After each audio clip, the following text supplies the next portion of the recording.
মোৰ নামটো আগতে আছিলে জেৰিফা আৰু এতিয়া বৰ্তমান মৌচুমী ভূঞা। মই মৌচুমী ভূঞালৈ ৰূপান্তৰিত হ'লোঁ এতিয়া।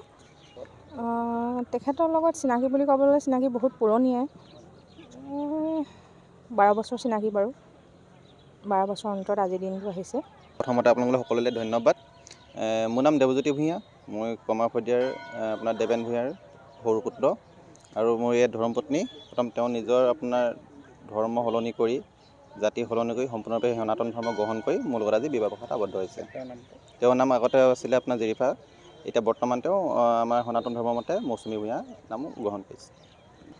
হয়, আচলতে সৌভাগ্য অনুভৱ কৰিছোঁ মই, আৰু তেওঁলোকক মই চিনি পাওঁ। প্ৰায় 13-14 বছৰৰ সম্পৰ্কত আছে বুলি জানিছিলোঁ, আৰু আজি তেওঁলোকৰ শেষত গৈ যুগ্ম জীৱন আৰম্ভ কৰিছে। তাৰ বাবে আমাৰ আশীৰ্বাদ থাকিল।